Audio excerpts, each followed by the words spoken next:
Let us pray. Most loving Father in heaven, we just want to thank you for this time that you've given unto us. You woke us up this morning to see blessing this wonderful special day in our life. Lord, we just want to say thank you. And for those who are on the way, Lord, I pray that you will bring them here safely along the highway. So many things are happening in life. Lord, we just want to thank you for those who are here. Wonderful blessings that they are about to witness this morning. To be with us, Lord, for the presenters of the day.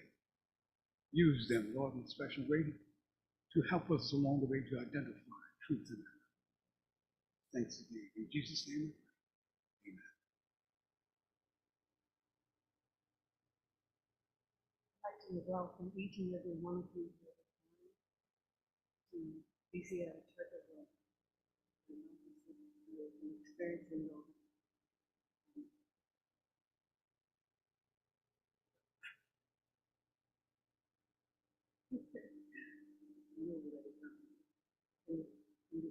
Experiencing love and the joy of Jesus Christ.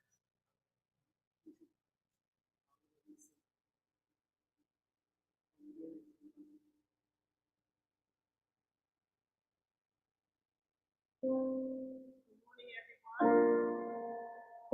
Happy Sabbath to you. We're going to do a few songs as Santa is getting ready to set us up. Our first hymn will be number 469, Leaning on the Everlasting Arms. 469.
Standing on the promises.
this week to present our theme for the month, Black History in Bermuda.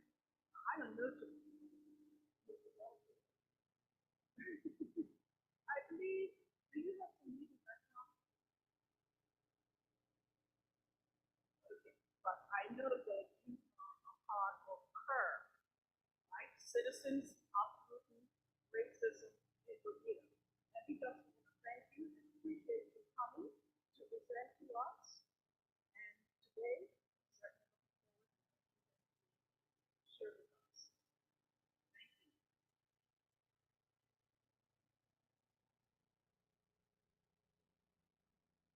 Good morning and happy Sabbath. You remember last week we talked about Henry, but this is part two, that life altering class. Last week, Henry found himself attracted to the Seventh-day Adventist faith after enrolling at the Adventist University of Arusha in Tanzania. He enjoyed worship services, vegetarian meals, and Sabbath activities, but he remained a devout member of his family's denomination. During his second year of studies, Henry met a young Adventist woman named Doreen from Kenya at the University of Arusha. She was among the university's many international students, including those from Rwanda, Uganda, Botswana, Dominican Republic of Congo, and elsewhere. Henry, who was from Tanzania, was interested in learning more about various African cultures, and he was especially interested in learning more about Doreen. Henry and Doreen became close friends. They followed each other everywhere. They helped each other with their studies, and they prayed together. Sometimes they engaged in vigorous debates about the cultural differences between their two countries, Tanzania and Kenya. At first, Henry and Doreen didn't speak about their religious differences. Doreen thought that Henry would be Adventist. Her assumptions was understandable because Henry actively participated in religious activities on campus. He helped lead worship services, and he sang in the school choir. When she learned that he was not an Adventist, she and he began to discuss God every chance they got. Then Henry was invited to attend a spiritual retreat for university students in Rwanda. The retreat was organized by the Adventist Church East Central African Division, whose territory encompasses Tanzania, Rwanda, Kenya, and 8 other countries. It was Henry's first visit to Rwanda. He had only known the country for its slogan, "Land of 1,000 hills and 1,000,000 smiles." Now he got to see it with his own eyes. Returning to Tanzania after the trip, he was asked to speak about Rwanda at a special program for church leaders. He was surprised that he, a non-Adventist, was asked to talk. Inspired by the trip, Henry was ready to go to the next spiritual retreat of university students, which was held in Kenya the following year. It was his first visit to Kenya. He sang with his university's choir at the retreat, and their music received high praise from the other students. He found that the meals were delicious. The schedule was well organized, and the lodging was comfortable, and the experience increased his appreciation for the Adventist faith. The retreat in Kenya was extra special because he was able to attend Doreen. Henry graduated from the University of Arusha with flying colors. He was among the top students in his class. After graduation, Henry continued to worship on Sabbath. He kept in touch with Doreen. 5 years later, after graduation, he decided to give her his heart to Jesus in baptism. After that, he proposed to Doreen, and the two were married. Today, Henry and Doreen have 3 children. Henry works for Tanzania's government as a civil servant, and he serves God as the treasurer of a local Adventist church. He expressed joy that part of his quarter's birthday Sabbath offering will help expand the facilities at the University of Arusha. with the construction of a much-needed multi-purpose hall. The multi-purpose building will help attract and accommodate more students to the university, he says. I hope that many students, through their time at the university, will receive the truth and accept Jesus Christ as I did. Your 13th Sabbath offering will have a great impact on the university evolution. Thank you in advance for planning a generous 13th Sabbath offering.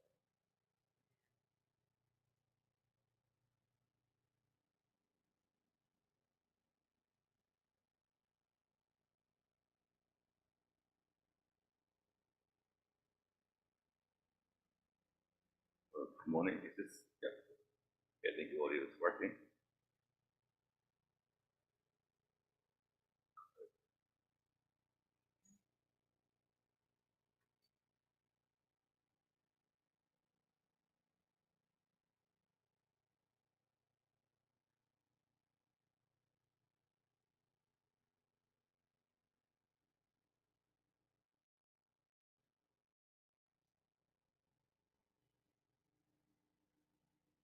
Is the volume? No, on.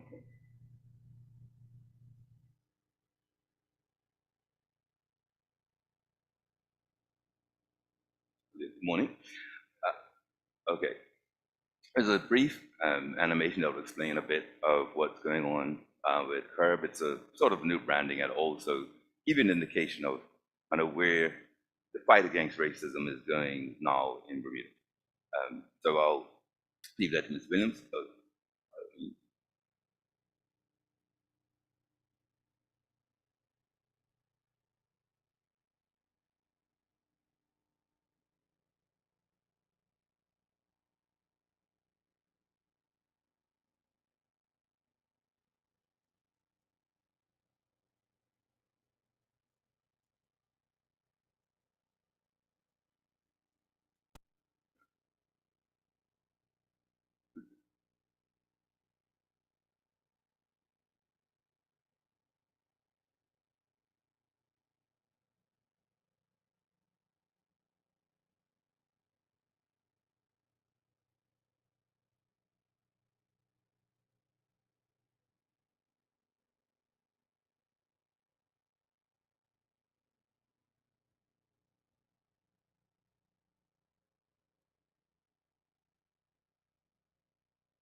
Is it changed? Okay.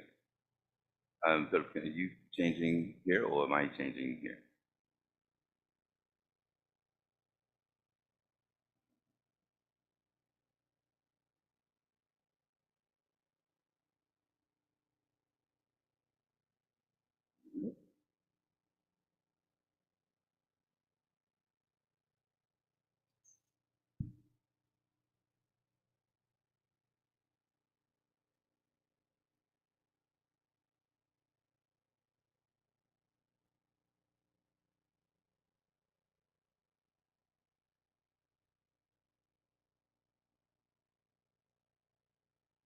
Do that for a long, long time. Sorry for that too. So I'm not sure where we left off the last time because I know I was running out of time. And so I was trying to hurry some things. So I did take notes and I think I know where we are. I just wish I could show you the slides, but I can't. So this is what I'll just tell you. I think, does anybody remember the story about the gumbays? Did I talk about gumbays? Yes, absolutely. Right. But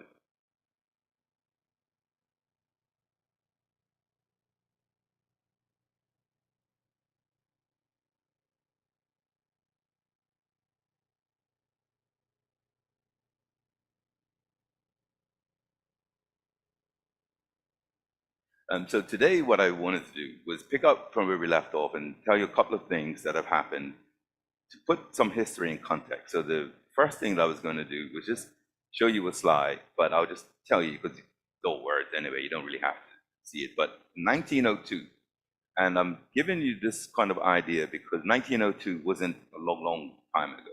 But in 1902, the Attorney General of the country stood up in Parliament and he said, I think the reason we have not gone the way of a great many of our sister countries, some of the countries in the West Indies, is because we are not a democracy.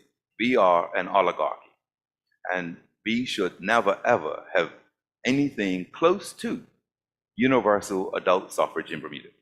So if you can imagine, right, the Attorney General standing up and saying, we're not a democracy, we're an oligarchy. So that's 1902. Thank you very much. Good stuff. So I think some of that is fine. Good. Okay, so let's just go. This all looks familiar to you, yeah? All right. And always point where we left off, and then I got the message. And so we have gumbays, and we'll go here. So what happened? 1902, they make this statement, right? Bermuda is not a democracy at all. This area here is something that we all know about, because if you look in the Royal Gazette or Bird News, you will see that this island was in the papers recently. So Gibbet Island, and it's a terrible way to start my presentation, but I just want you to know that Gibbet Island was an island where enslaved Black Bermudians were executed. So if you had assaulted the slaveholder or been charged with murder, then you were sent to Gibbet Island. Now, this is not a great story to be saying in a sanctuary, but it was a place of execution, but not a method of execution. So people were sent there and hanged, but they were not, normally you hang and the person is executed. That's not what happened at Gibbet Island. At Gibbet Island, you were put in a gibbet, and if you've ever played hangman as a child, you've drawn a gibbet. So when you draw up and you have the body, that's what was there. And the bodies were a message to the rest of the Black Bermudians that this is what happens to you if you will interfere or assault one of the slaveholders. And there are many gruesome stories about people being there. And in fact, American university students came down during the paper and they said, why Gibbet Island? They did research, because normally you would send that message to foreigners coming into your country. Look, by the way, if you step out of line, this is what's going to happen to you.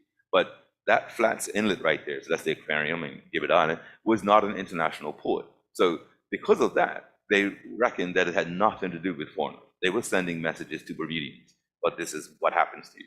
So we're going to move on. This is the quote I just told you. And if you can think, right, this is said in Parliament, Attorney General. And the reason why I'm speaking about this is it's just the downhill nature of either racism or oppression. So if the Attorney General says this, that's cabinet, right? That's the government. And so if you are Roosevelt Brown, Paulu Kamara, if you are people who want the right to vote, look at what you're fighting. It's not like you're fighting the parish council or your neighbor, all right? This is the actual statement of your country and your government in 1902. Okay, that wasn't that long ago. So, in case you don't know, oligarchy, small group of people, and adult suffrage, everybody having the right to vote. So, with that level of power in 1920, when it comes to Tucker's Town, and I'll just show you, this is the Royal Gazette. So, the headline there on the left is the plan to develop Bermuda on a big scale underway, and then the right-hand column, Furnace Whitty petitions the House. So, what happened? I will just go back. This was the end of World War I. And the government was worried that Bermuda was going to starve and go back to, they keep saying back to farming and fishing, like something not honorable about that. But the government wanted someone to bring tourists to Bermuda and found this company, Furnace Whitty, and said, look, Furnace, will you come down? And Furnace said, yeah, we have a ship for you. But their ship was stuck in Egypt on a sandbank. It was actually destroyed. So the government gave them Tucker's Town. And in exchange for that, Furnace Whitty developed the whole of Tucker's Town, and we know what happened there. One of the things that you ought to know is the last person to leave Tucker's Town was a lady named Dinah Smith. And God, actually, I didn't tell you the story last time, right?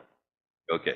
So what was happening there, the government, and if anyone was watching the sort of land commission that came out, the government of the day evicted, forcibly sold, acquired all of the land in Tucker's Town. And the problem was, there was a thriving community there of Black people. There were churches and schools and shops and whole communities there and generations of families. And the government didn't care. And so evicted them all and moved them west to a certain area. Now, I'm going to tell you two things about this area. One, I only learned from teaching this course and sort of going beyond the text to find out what goes on. And so here we go. The first thing is Dinah Smith. So there was a lady, Dinah Smith, who refused to sell. She just was not going to budge. And she lived in a house with her 9-year-old nephew. So one day, the police came down with the horses and carts and packed her up, literally violently. She was screaming and carrying on. And they packed her and all of her belongings up and her nephew and evicted them and took them west up the road. That was the very last person to leave Tucker's Town. Her name was Dinah Smith. And the person who's done, the foreigner at least, who's done the most research on Tucker's Town and how this happened was a man by the name of Professor McDowell. McDowell did a public meeting on this, talked about Dinah Smith, and when he told the story I just said, the gentleman in the back said, put up his hand and said, yes, can you speak? He says, yes, I'd like to speak. And he stood up and said, Kane, he says, that story about Dinah Smith is absolutely true because I was the 9-year-old nephew, and that person was Bishop Chauncey Smith. That's how this stuff links. So when you, from doing this course and just talking to Bermudians generally, if you are talking to a Bermudian and you know where they live, or if you don't, and you say to them, say, where do you live? And they say this. Generally speaking, they are descendants of some of those evicted Bermudians out of Tucker's Town. And it's not a rule, but I'm just saying it's a cultural practice that I've uncovered from talking to people. So if you say to someone, where do you live? Or where are you from? And they say Harris's Bay, or they say down Somersault Road area, or they say that area, chances are they are related to the evicted people from Tucker's Town, because people who are not connected like that will call that area Devil's Hole. But the people who were evicted from there were not devils. We don't call ourselves that. They find it highly offensive. So they won't say I'm from Devil's Hole, because that's saying I'm a devil. They will say Harris's Bay. They'll say Somersault Road. They'll say something else. But that's kind of the modern day even consequences of that whole Tucker's Town eviction. And like I said, in the Royal Gazette, there were letters to the editor. Some were against, most were for. Some of the MPs who were passed the bill then quit Parliament and worked for the company. The company then built 6 other hotels outside of Tucker's Town. I mean, it was and I probably shouldn't say this part, but I'm going to say this part.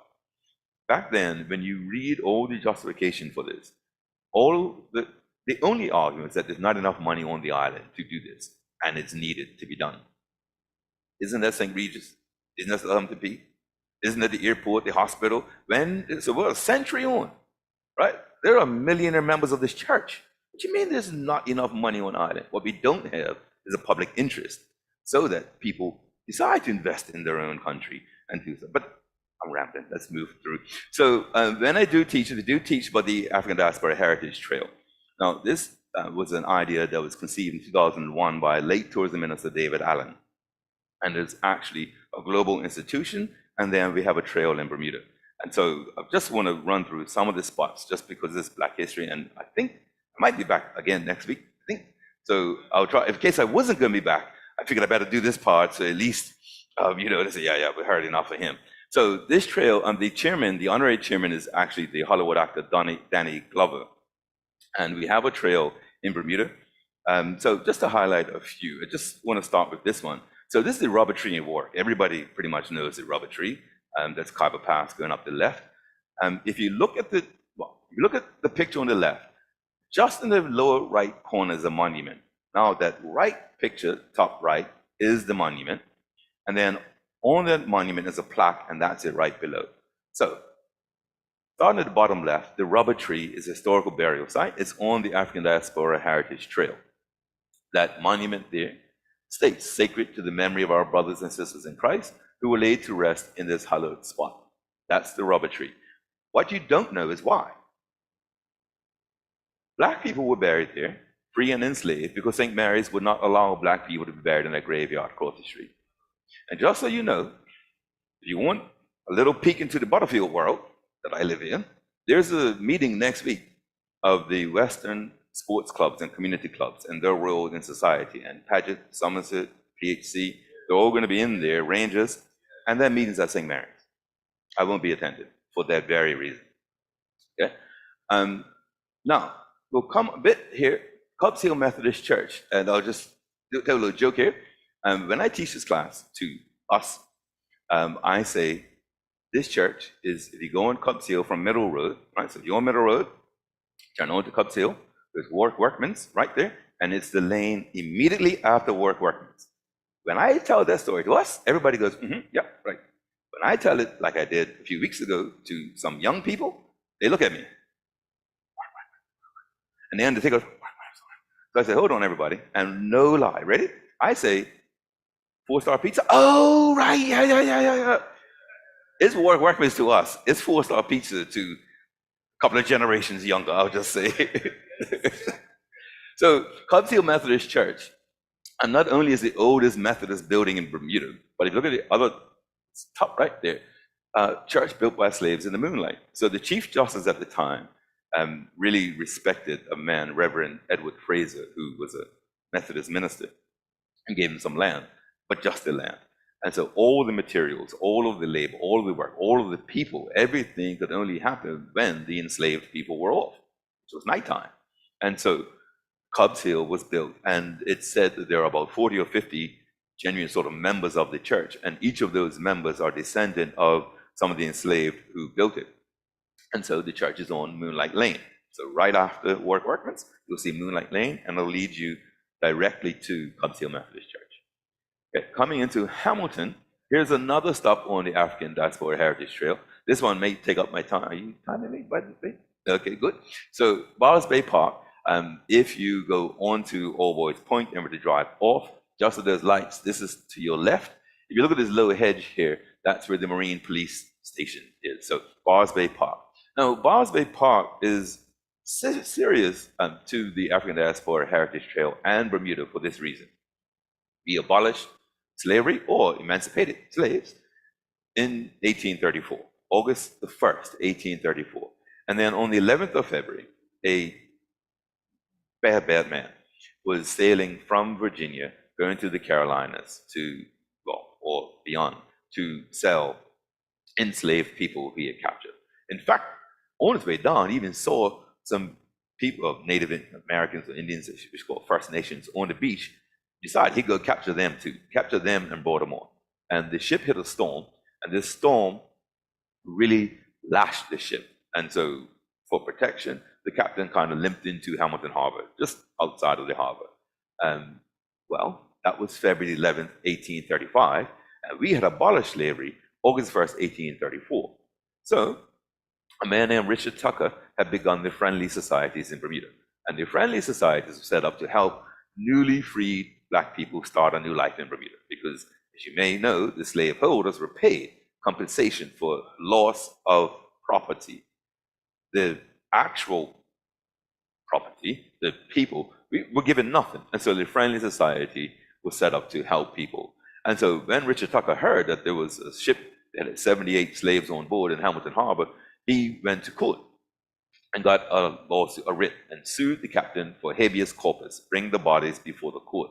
And so the provost marshal rode out to the ship, served the captain, and the captain was like, "Are you crazy? Like, I'm not even supposed to be here. It's just a storm that got me here. This is my cargo. You have absolutely nothing to do with this. I wasn't bringing them to Bermuda. Just happened to be sailing by. No nonsense. Check you later." And the provost marshal said, "You're in Bermuda. This is law." And he said, "Okay, well, look, I'll take service.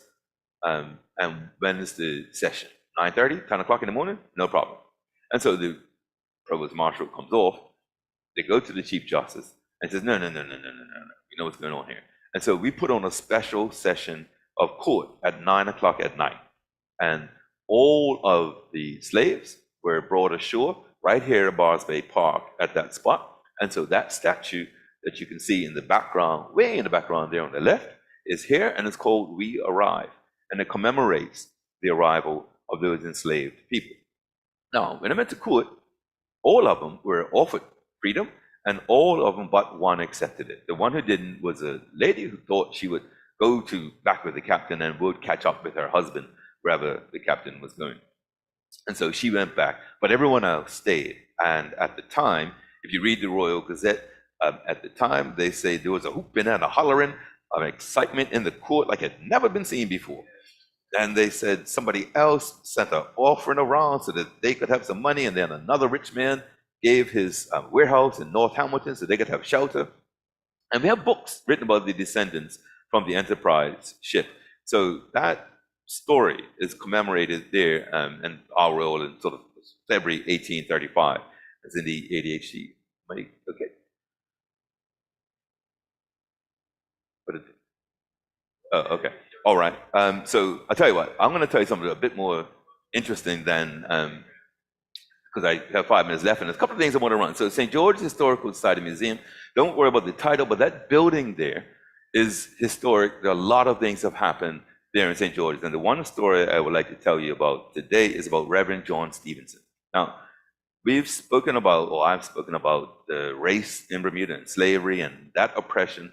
Well, the English who were here really oppressed everybody different. And it wasn't just black or white or enslaved or class. They wouldn't allow Methodist ministers, Wesley Methodist ministers. If you were Jewish in Bermuda, you had to pay an extra tax on whatever you bought or your rent. There was just the English way. And so they had really oppressed the Methodist minister who had come in, and he actually left saying, you know, Bermuda is a place of sin and evil because of how they treated, the officials treated this man. So the next one who came was a man, John Stevenson, and he came in with a different approach that, you know, I'm going to preach to everybody, and I don't care. So he went preaching, and he was warned, you'll be arrested if you keep preaching to particularly black people. But your Wesley Methodist sort of denomination, we don't have that here in Bermuda. We're not allowing that. So he kept preaching, and he was arrested, and he was locked up in this cell. This window was the cell, and yes, it's still there. It's on the ADHD, and he's inscribed this on the back of his door. So the engraving there says, through this window grating taken from his cell and the old jail of St. George's, Reverend John Stevenson, the first Methodist missionary to Bermuda, preached to people. And we come down, and this is what he inscribed on the back. I was imprisoned in this jail for 6 months and fined £50 for preaching the gospel of Jesus Christ to African blacks and captive Negroes. St. George's, Bermuda, 1801. So here you can see he was locked up and fined for preaching, and black people still stood around the window on Sabbath or Sunday, I'm not sure actually when he was still allowing him to preach to them. In 2011, the Wesley Methodist Synod told us, meaning the country, this. They speak about their failures, and if you look at the second paragraph, as we gather today to remember the courage and faith found in Reverend Stevenson, it'll be impossible to celebrate this moment without recognizing and confessing that the church has fallen short. Okay? The next paragraph. We would therefore like to take this opportunity to recognize that we, the Synod of the Wesleyan Methodist Church of Bermuda, did not continue Reverend Stevenson's ministry to all. We did not follow his example in the way he followed Christ's example. We allowed the sin of racism to enter our churches in the form of segregation. And for this, we are deeply sorry and offer our sincerest apology to our brothers and sisters and their descendants who were affected. Okay? This was 2011. Now, I'm not sure if anybody even knew that this had happened. Okay? I know that they had another sort of ceremony of some sort about 2 weeks ago, but this is real, okay, in the ADHD. And the story I'll leave you with is this one, which is, no. I'll tell you what, there are 3 stories that I can fit into the time I have left. Which one do you think? Joseph Rainey, and this is a story about a black man. It's a pretty inspirational story. Luke Blackburn, who is just evil, but the story is interesting. And the Roanoke, which is an interesting story, not good or evil, but extremely interesting. So, which of the 3 do you think? We'll let Ms. Williams choose. Which 3? Blackburn. Okay, I heard Blackburn.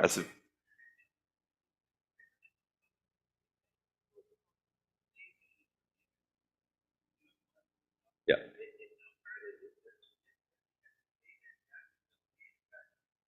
So what the British government did, the Treasury and the British government announced in 2018 that the debt that the UK government took out to pay the slaveholders in 1834 was only completed in 2015.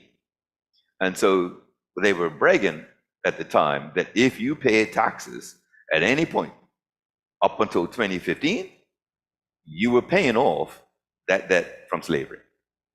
So that's what happened. No problem. Okay, so Dr. Luke Blackburn, we'll end with this story, which is not a great, whoever said Blackburn, it's on him, not me, because I wouldn't have necessarily ended with this one, but here we go. It's democracy, right?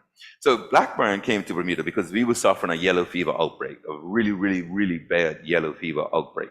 And he claimed expertise. So Blackburn went parish to parish, treating and healing people.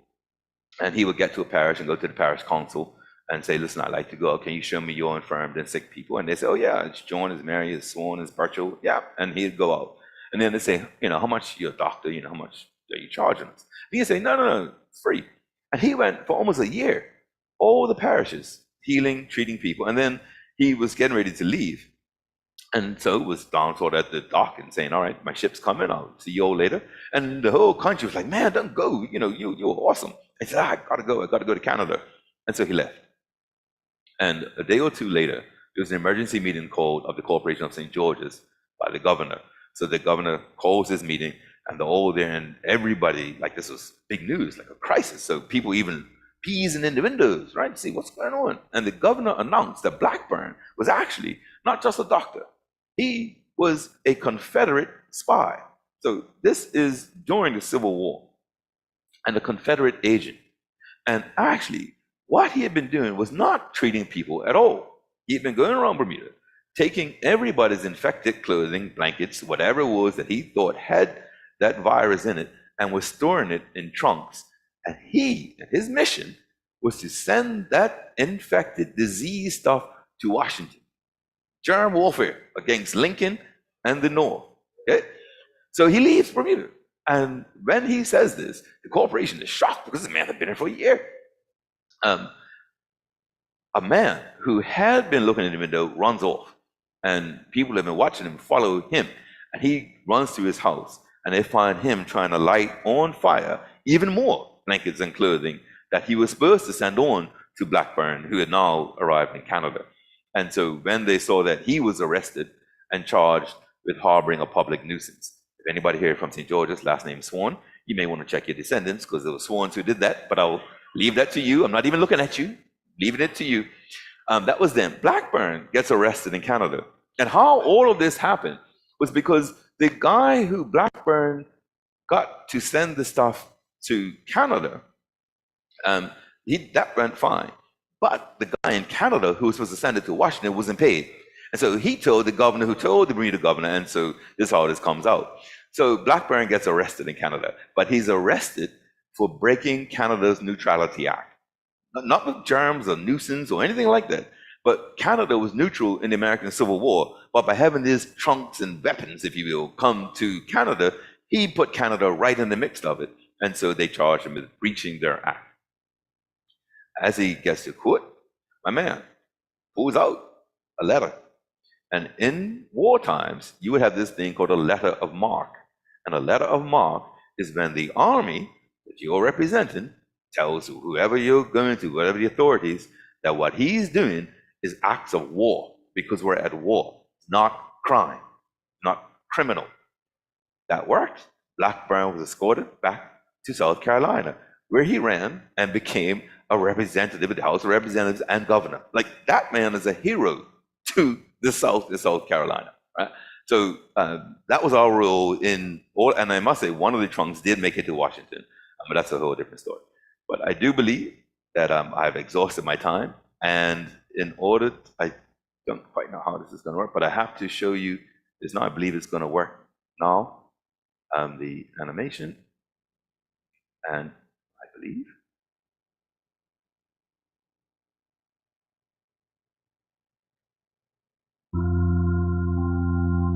Imagine a Bermuda 400 years ago, and man planted a tree in this paradise. But it's a man-made tree, it's not natural. This tree was fed by slavery, it was fed by racism, it was fed by bigotry, it was fed by inequality, and it kept growing. So much so that it created a shade and a shadow over the whole island. It cast a shadow over everything. And that shadow permeated everywhere. And so for the last 17 years, Curb has been pointing out this shadow. Listen, there's a tree made by a man that's creating this shadow. Even though people could still see the sun, could still see the blue sky and the clouds, they didn't realize that it was all under the shadow of this man-made tree. Here it is in criminal justice. Here it is in education. Here it is in wealth distribution. And they kept pointing out this tree. That was them pointing out racism. And so in 2020, a seismic event hit the planet in the murder of George Floyd.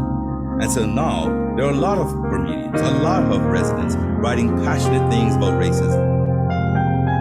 Well, today, Curb is here to uproot that tree. We need your help to pull it up by its roots and remove that shade and shadow over Bermuda. Curb will be at the forefront of the battle against racism. Join us and let's uproot the forces of racism in this country.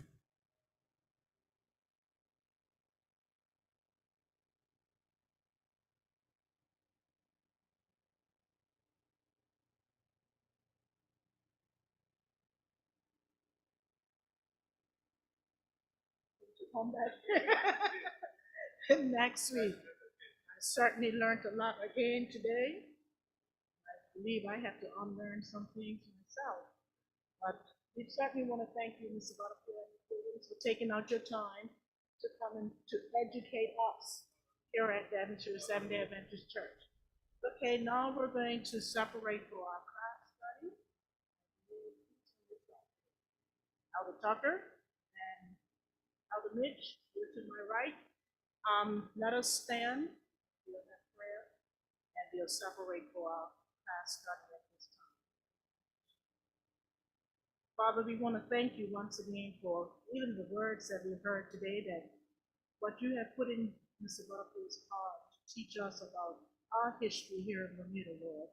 And Father, now as we separate to learn about you, and we will do it all in your name.